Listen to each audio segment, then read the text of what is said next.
Hello, everyone. Welcome, welcome.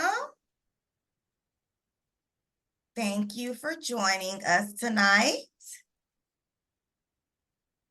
And as you are joining us tonight, in the chat box or day, I'm not going to say night because it could be anytime, place your name in the chat box, your role, and where you're joining us from. We would love to know your name, your role, and where you're located.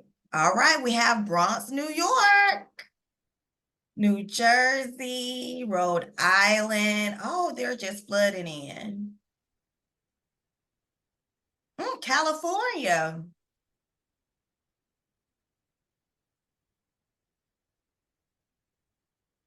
And after you add yours, feel free to look through the chat and see if there's any connections or places you'd like to visit. We'll get started in just a few minutes.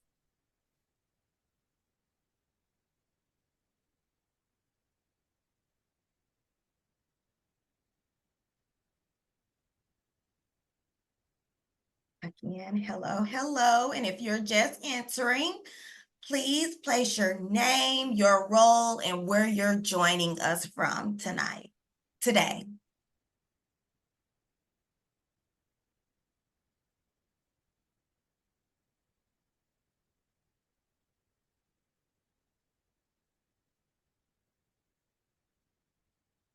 All right.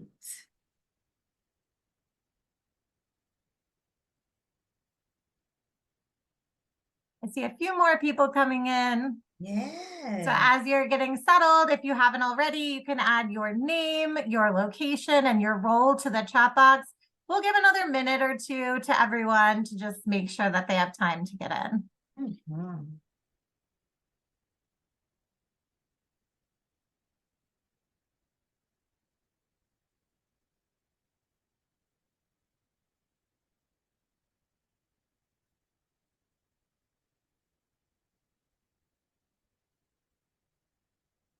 Again, if you're just joining us, please put your name, your role, and where you're joining us from today.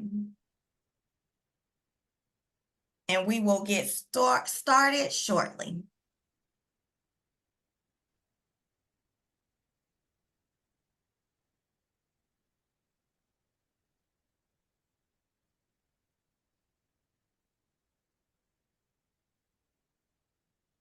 All right, looks like our numbers are starting to top off, so we'll go ahead and get started. So thank you all for being here today with us. If this is your first webinar with us, welcome. If you're familiar with our series, this is number 4 in our webinar series for the school year.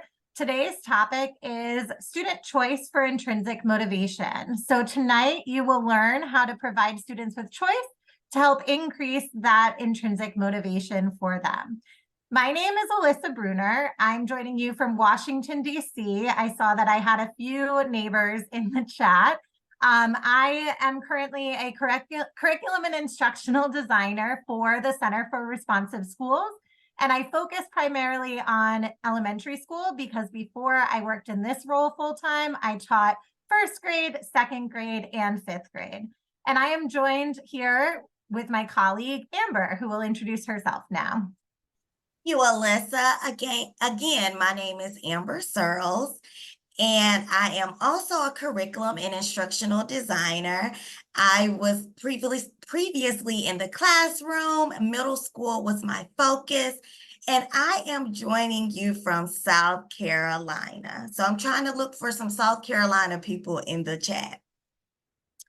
All right. So during this webinar, we have some tips for you. So if you feel as if your a lag in your computer, close your programs and browsers to maximize your bandwidth. And feel free to exit the webinar and re-enter if you feel experience lag. Also, we have a Q&A feature for questions about logistics or specific questions you have for myself or Alyssa. And also, we will be utilizing the chat box feature during this webinar, and we want to make positive comments and connections. And if your colleague wants you to take notes tonight and say, I'm not able to come, if they signed up for the series, they will get a recording, and you will also get a recording of this in a few days. So as we get started, we just wanted to give you a moment to review the learning goals for this evening's webinar and select which one you would like to focus on. So take a minute and read these 3 learning goals and choose one that you'd like to focus on today. You don't have to type it out. You don't have to share. Just think about which one speaks to you the most and that you're going to be focused on.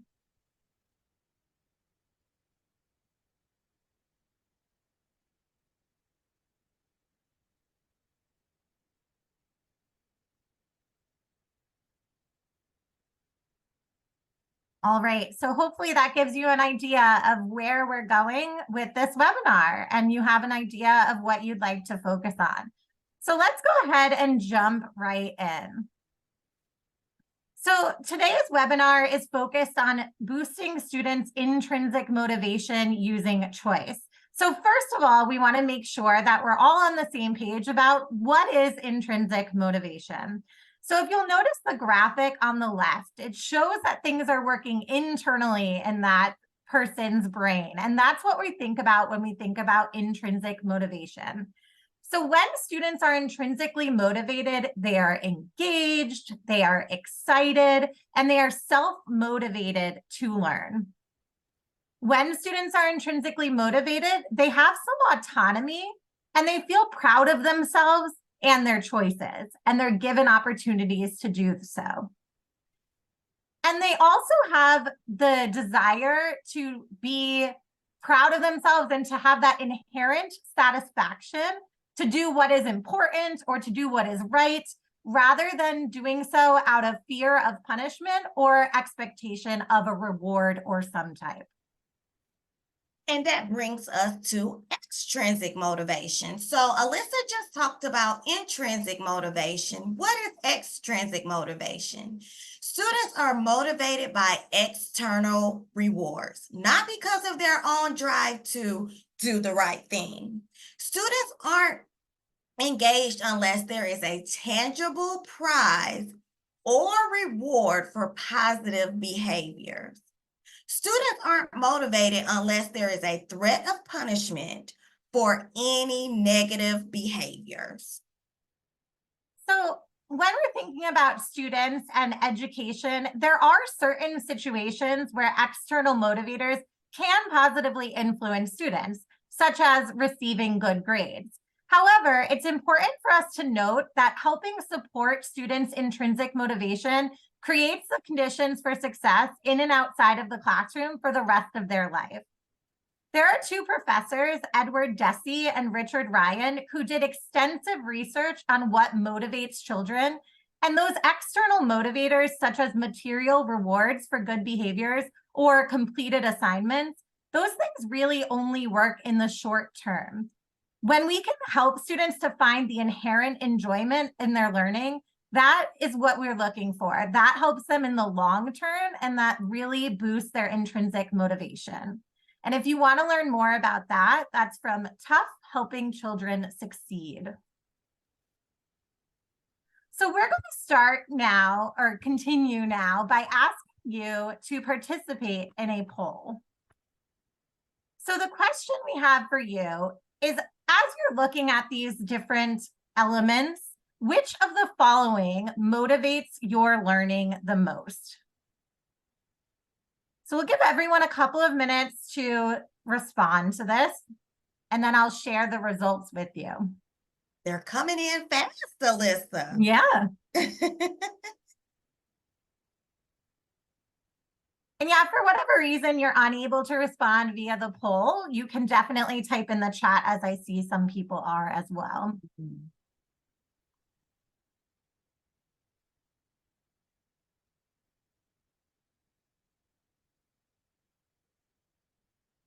Just going to give about 1 more minute to make sure everyone has the chance to respond if they wish.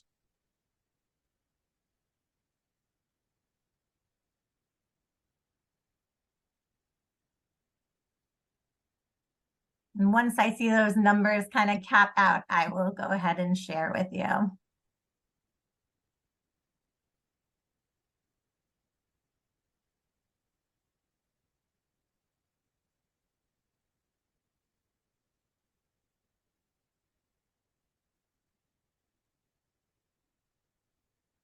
Every time I think we've hit a threshold, I get a few more. So I'm just making sure we give everyone ample time. Yes. And thank you to those who've already put in their answers in the chat box or used the poll. This is very interesting to watch. All right, for the sake of time, I'm going to share these results with you all now.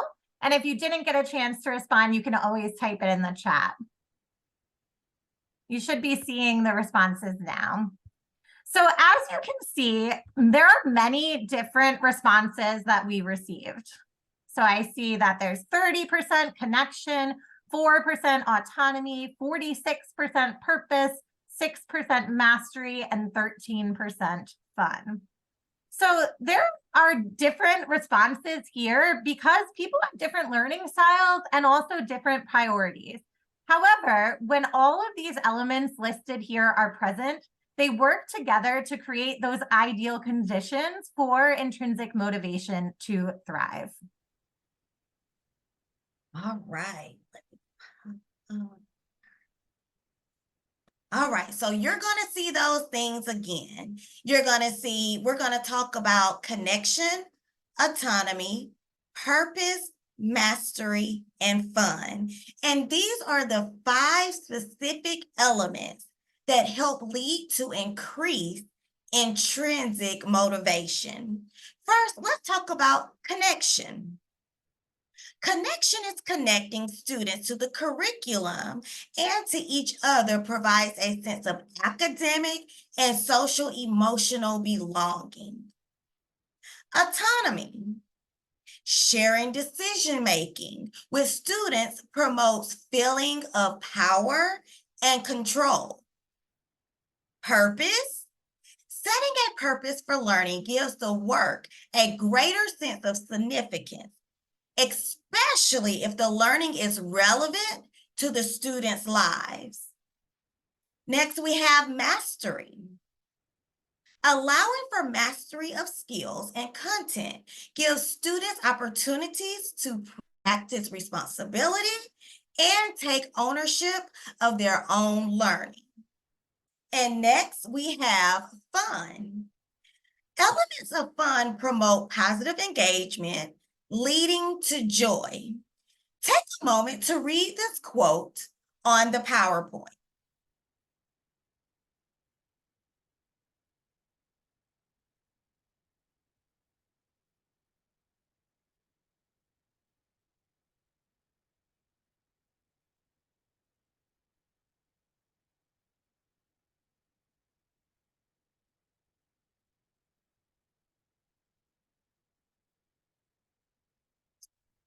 Okay.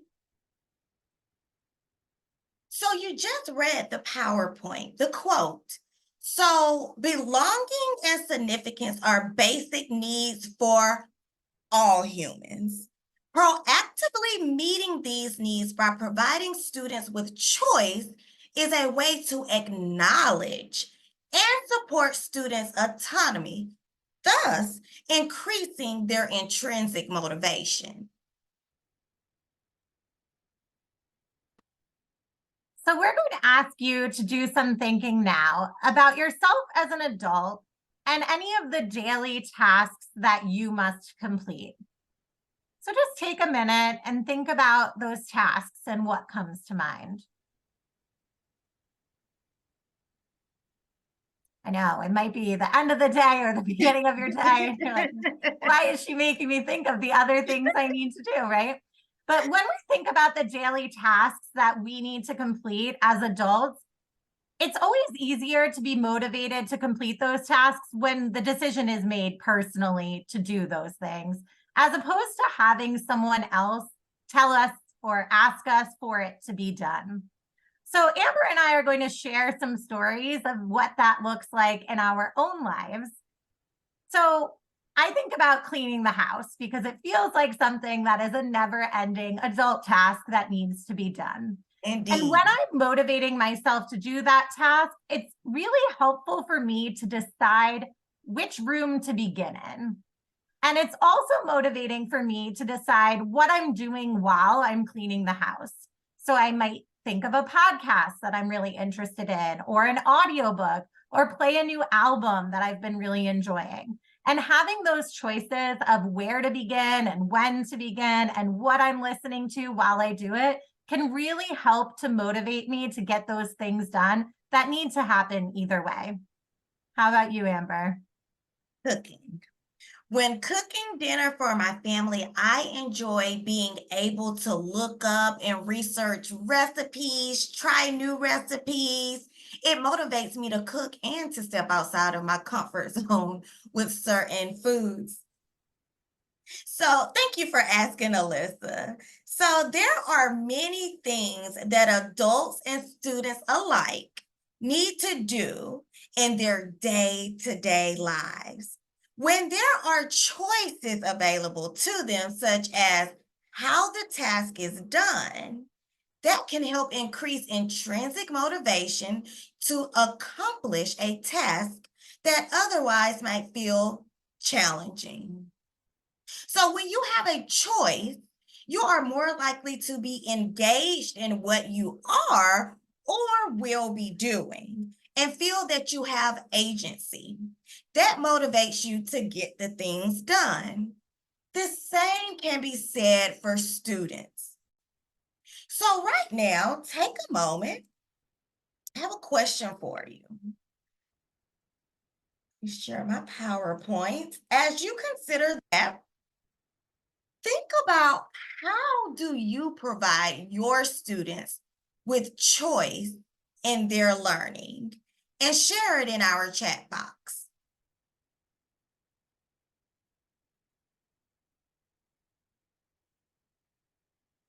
How do you provide your students with choices in their learning?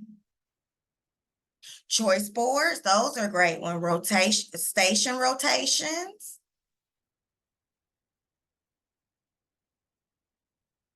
Mm-hmm.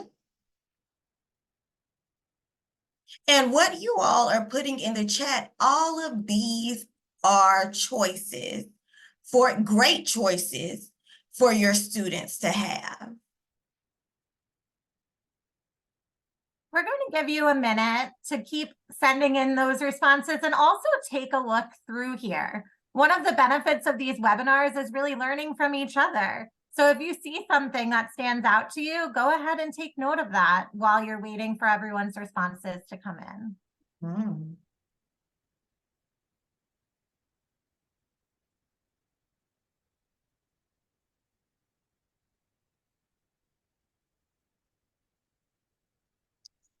Give you a few more seconds for those that would love to get their thought in.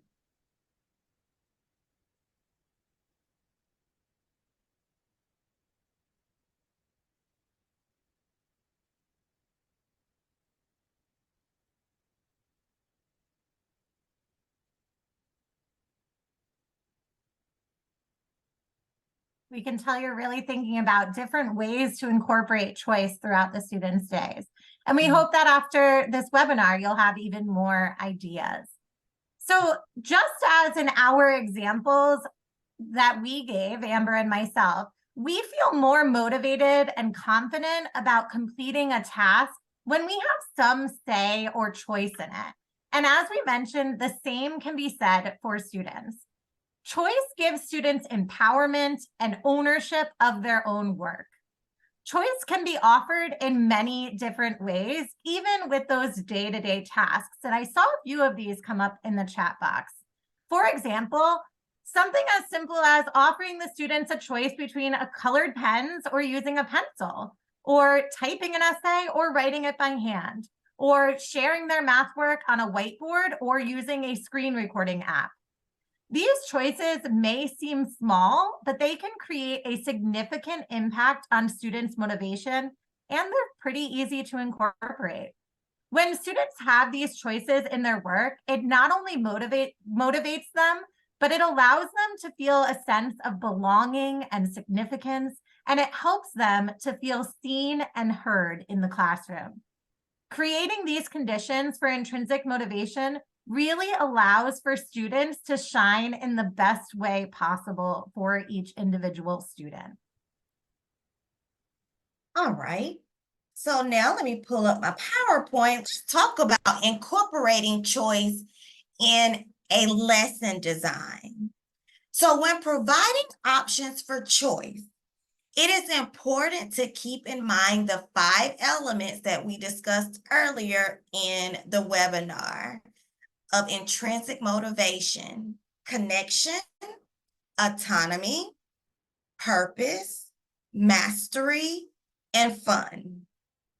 Choice can be provided on what to learn, how to learn, or how to share understanding, and can be incorporated in any part of a lesson. In a typical lesson, there is an opening, body, and closing. The opening of the lesson sets the stage for the learning. It is important to help students establish a connection or relevancy to the upcoming lesson. You can provide options for students to establish a personal connection to the lesson at hand. For example, if you are introducing a lesson on percentages, you could motivate students with choice by providing them with examples of where they might see percentages in their daily lives. It could be on their phone. It could be at a retail store. It could be a video game, how much life you have left in a video game, or even sports. So using the interactive learning structure 4 corners, you can label each corner of the room with these examples.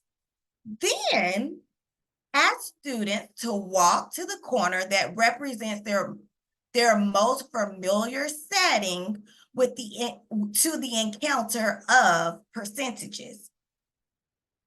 Once there, ask students to find a partner and discuss what they already know about percentages based on their real life encounters. In this example, students were provided with a choice on how to relate to the learning goal. This promotes connection and autonomy, 2 of the elements of intrinsic motivation, and it also strengthens students' engagement.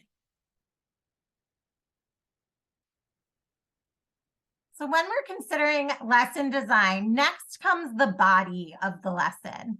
And during the body, educators provide opportunities for students to engage with the content being learned in the best way for each individual student.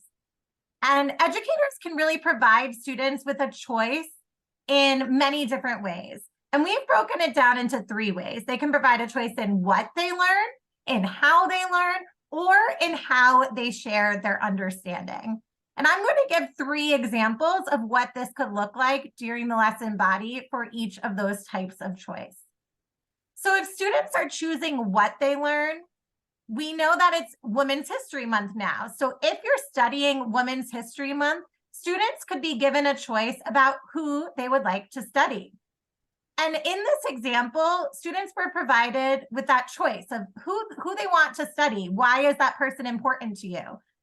Giving them that choice of deciding who they're studying promotes the element of purpose, since students can choose a person of importance to them.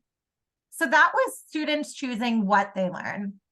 Now I'll give you an example of students choosing how they learn.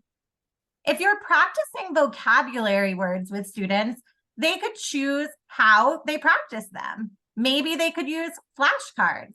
Maybe they could use an online program or review game. Or maybe they could choose to write a story incorporating as many of the words as they can in order to strengthen their understanding of those words. In this example, students were provided with choice in that process of their learning, which really promotes that element of mastery, since students are given the chance to really take ownership of their learning to do their best learning possible. The third type of choice that we can offer is how students share their understanding. So say you're studying the plant life cycle. You could give students the choice on how to share their understanding. And it could be fairly simple, like they could write an essay or create a PowerPoint. Or you could be really creative and you could give them some more creative options, such as creating a podcast, performing an interpretive dance, or writing a song to share their understanding. In this example, students were provided with choice in how they shared their learning, which promotes positive engagement and supports the element of fun in the classroom. In all of these examples, the teacher is finding opportunities for students to make choices while still meeting the intended learning goal. All right. So we've discussed the opening, the body, and now let's talk about the closing. The lesson closing provides students with the opportunity for reflection and closure of the lesson. So educators can provide students with a choice in how to reflect on their learning of the day. For example, students can be given a closing prompt, or such as a 3-2-1 reflection, asking them to identify 3 takeaways, 2 action steps, and 1 question that's still circling in their head that they have from their learning of the day. Students can then choose to either complete this reflection individually with a partner through writing or drawing a picture. This can be used as a tool for students to solidify their learning, and or it can be turned into a check for understanding for teachers. This example provides students with autonomy over their learning, since they can choose whether or not to work with a peer.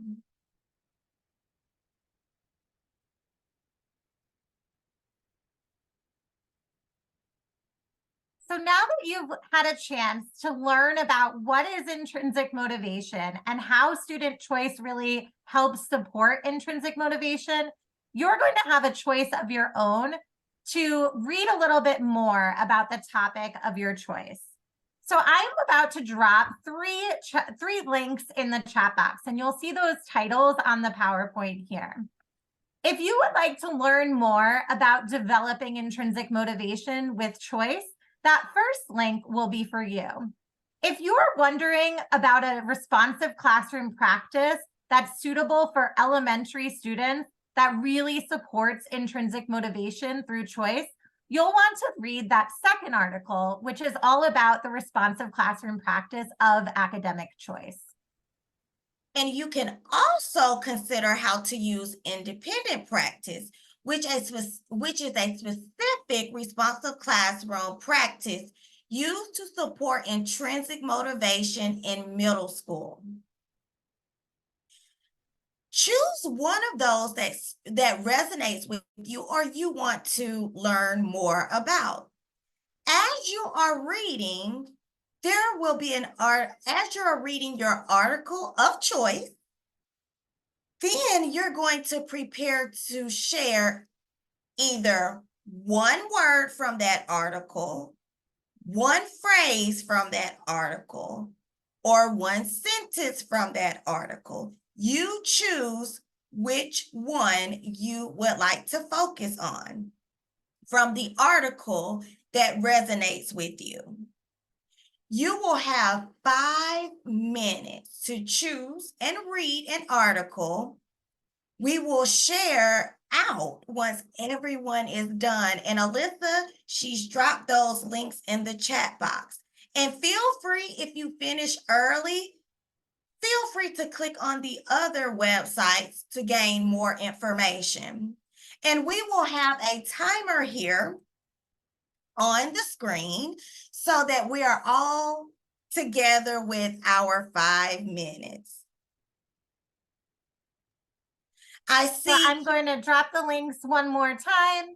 When it's time to share, which will happen after these 5 minutes come up, we will prompt you to share. You can choose whether or not you would like to share the article it came from. That is up to you. It is not necessarily required. So again, we'll start the clock. You have 5 minutes to read the article and pull out one word, one phrase, or one sentence.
Hello, we'll give you a few more seconds to wrap up your article so that you can find your one word, one phrase, or one sentence.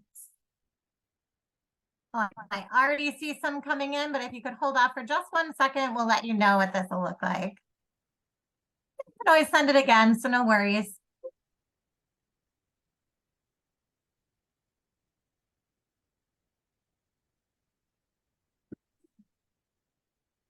All right, a few more seconds.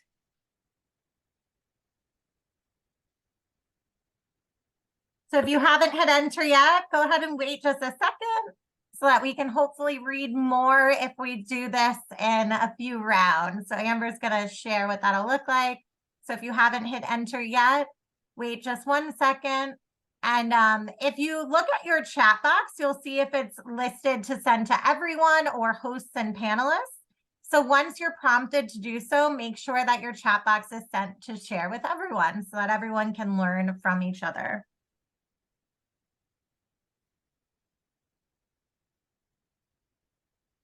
All right. So everyone had read their articles. You had a choice in which out of the three articles that you wanted to read.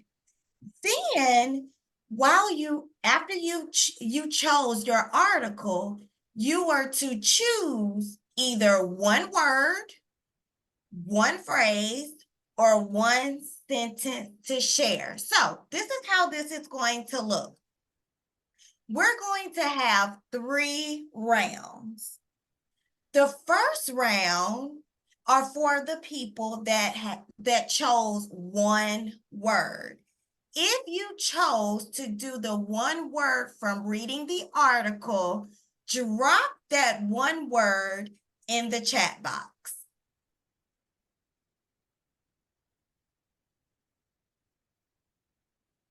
Options, reflecting, motivate, competence, choice. And if you had already sent it, feel free to send it again. Absolutely. Nature, meaningful, opportunity.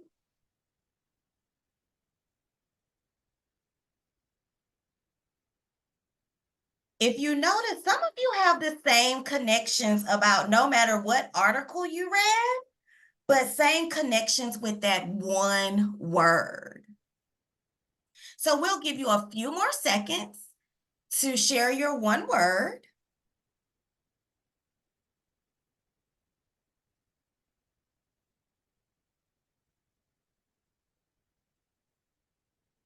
All right. Now, if you read any of the 3 articles and you chose to share one phrase, type that phrase in the chat box.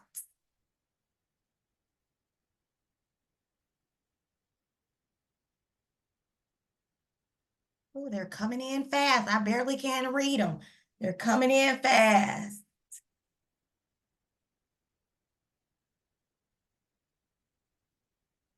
I see a lot of connections here with the phrase, and the one word that we all chose. Some of these are in the phrases, and this is what it's all about: choice.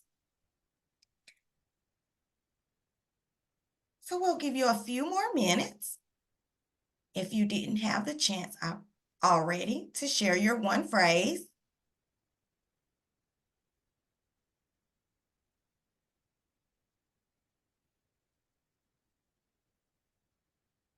All right. Now, round 3. If you chose to share one sentence, share that one sentence in the chat box.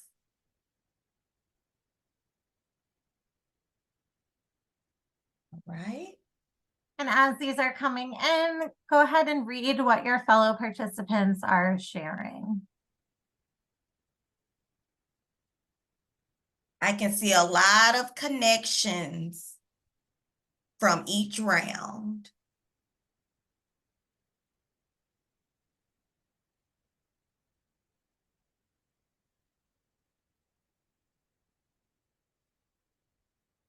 Thank you all for sharing your learning from those articles with us. Hopefully that has helped you to dive deeper, to add to your knowledge that you've gained in this webinar. And you'll have those links sent to you along with the webinar recording if you want to see those articles again or read the ones that you didn't get to. We do have a few moments for some questions and answers now before we close out our learning together. So as a reminder, there's a Q&A feature on your screen. You can use that to type to us, and we'll answer a couple of questions out loud to the group, and then we'll do a closing activity together. So the first question that I wanted to address was in regards to how to provide choices for those lower grades, like pre-kindergarten or kindergarten. So if you think back to those ways that we can provide choices to students, we talked about providing them options in what they learn, in how they learn, or in how they share their learning. We also talked about giving choices for those little day-to-day tasks, such as writing implements. So when I think about those younger learners in pre-K, kindergarten, and first grade, I think about a lot of seating choices, asking them if they want to stand, if they want to sit at a desk or work on the carpet, providing them with the option between markers and crayons. Or if you're learning about animals or seasons, you could provide them with choices in which season they want to learn about and read a book about with you. So there really are ways to reach those learning goals and to meet the developmental needs of your students, regardless of their age. It's just something to consider. What do my students need, and what could this look like for their age group? Right. Any more questions? Yep, if there's any more questions, go ahead and share them with us in the Q&A feature.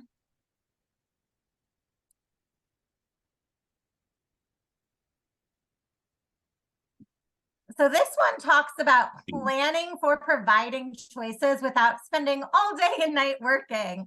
We care about, teacher work-life balance, and teacher burnout is real. So this is an important thing to consider. I have a few thoughts, but I've been talking a lot. I don't know if you want to jump in or you want me to start, and then you can, Amber. You go ahead. My computer, let me get that situated. Yeah, no problem. Yeah. So again, as we're thinking about providing choice, it can't be stated enough that even those small choices go a long way. So in any lesson that you're doing without much planning, even at all, just remembering to provide that option, something like you want to use a purple or a blue pen today can go a long way. So I would encourage you, if you're feeling very stuck in the idea of the planning, to start very small. Start with asking students, do you want to work together with a partner? Do you want to work with a small group, or do you want to work independently? Because the planning really won't change for what that looks like with your class, regardless of who they're working with, right? You might ask them all to fill out their individual worksheet, even if they're in a small group, so that you can collect their individual work, but it doesn't really require that additional planning. So I would really encourage you to think about how you can incorporate those choices, whether they're so small like that, you'll see the benefits. You'll see those students feeling more motivated in the classroom when they have some sense of control over some part of their learning, some part of their lesson.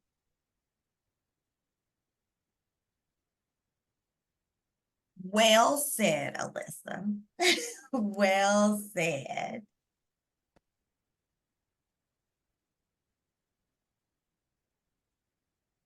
All right, I see a few more questions. At the end of this slide, we will share an email address that you can reach us if you want to talk about this more. We'll also share a few more resources that'll really help to support you on this journey. You can use those articles we gave you, and we're available for you if you need some more support. So we'll share that at the end here. If your question wasn't answered, go ahead and reach out and we can get back to you on that.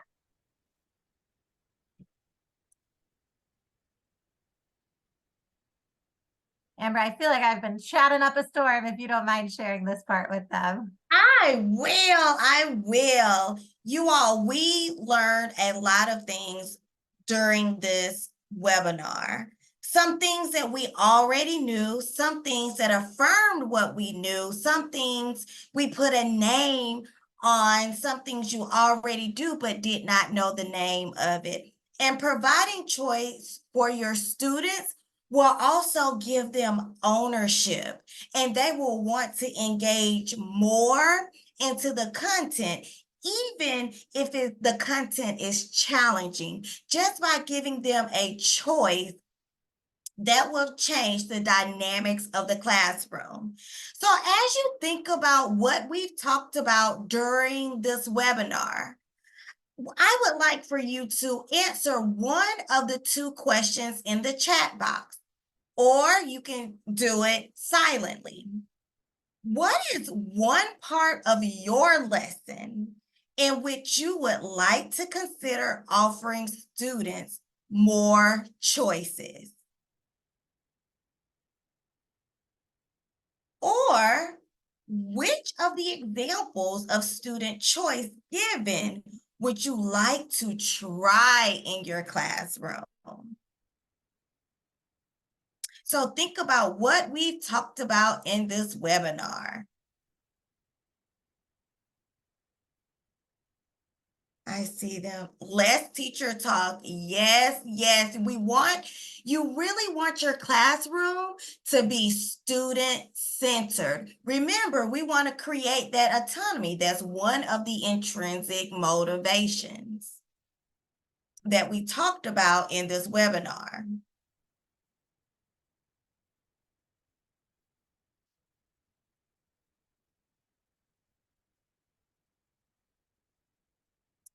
See choice board, small groups, and you can scaffold those groups. You can start with a partnership, having your students choose a partner to talk with. And once you feel like that they've mastered the partner chat, that's when you can bring in a group chat. Add another person to the chat, or another for a small group. So you want to give them choice in their work, and also when they discuss their understanding with their peers.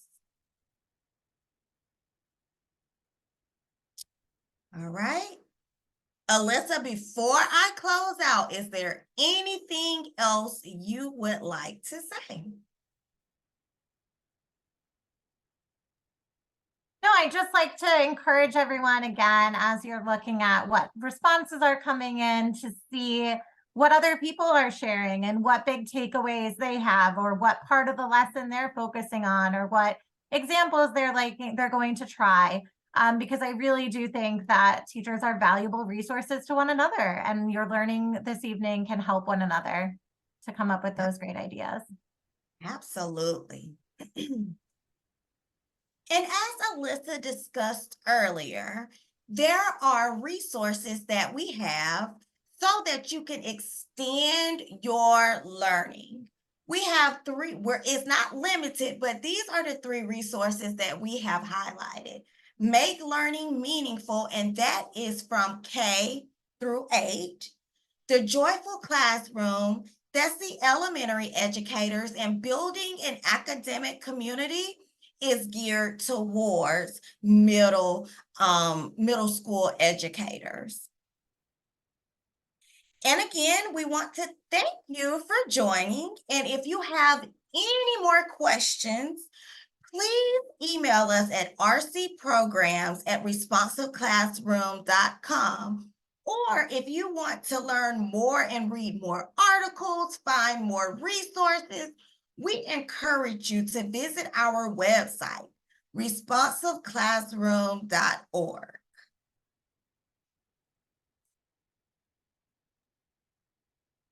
And as I mentioned earlier, this is the 4th webinar in our series, but we have one more for you.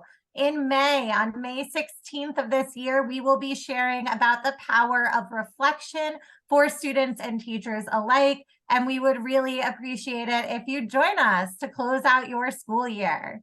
So thank you again for joining us. The resources, as I mentioned, the links that we sent will be shared with you in your email along with the webinar recording. So you will get those if you did not get them yet. You will get them when you receive the webinar recording. All right. Thank you all. Have a great day.